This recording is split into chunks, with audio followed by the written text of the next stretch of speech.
3 வருஷமா ரொம்ப கஷ்டப்படுதோம். இதுக்கு ஒரு விடிகாலம் வரணும் எங்களுக்கு. பிள்ளைகளை வச்சுக்கிட்டு சங்கடப்பட வேண்டியதா இருக்கு. இப்ப நான் செத்து போனா கூட வந்து தூக்கிட்டு போறதுக்கு ஒரு சங்கடமா இருக்கு. போன வருஷம் அப்படித்தான் பெதநகர்ல போய் இருந்தோம் தண்ணிக்கு. அங்கேயும் தண்ணி வந்ததுன்னு இங்க திருப்பி மேடை ஏத்திட்டு வந்திருக்கோம். சாலினி தான் எங்களுக்கு கொஞ்சம் உதவி பண்ணணும். இதை காட்டி நாங்க ஒன்றும் செய்ய முடியாது. கஷ்டப்பட்டுட்டு காலு கையில கீழே கூட ஒன்னைக்கு விழுந்து முட்டெல்லாம் அடிபட்டுடுது. வயசு காலத்து 76 வயசு ஆகுது.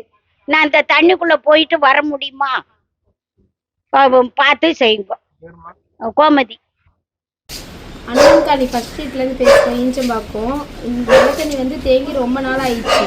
மழை தண்ணி அவங்க மோட்டர் போட்டு எடுத்து வச்சுருக்காங்க, ஆனால் கம்மியாக ஆகலை. எவ்வளோ மழை பெஞ்சாலும் எல்லா தண்ணியும் இங்கே தான். ட்ரைனேஜ் தண்ணி, சாக்கடை தண்ணி எல்லாமே வருது.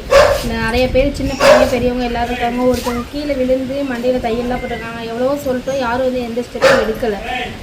நீங்கள் இது ஸ்டாலின் அவங்கக்கிட்ட இது போய் ஏதாச்சும் ஒரு ஸ்டெப் எடுக்கணும். கால்வாய் அமைக்க ஏதாச்சும் ஒரு வழி பண்ணணும். ஸ்கூல் போகிற குழந்தைங்க, கை குழந்தைங்க எல்லாருமே இருக்காங்க. ஒரு 20 பேர்கிட்ட இருப்பாங்க. வீட்டுக்குள்ளேயே தண்ணி போய் ரொம்ப அவதிப்படுறாங்க. பாம்பு எல்லாமே வந்து இருக்குது. நீங்கள் தான் கொஞ்சம் பார்த்து ரெடி பண்ணுங்கள்.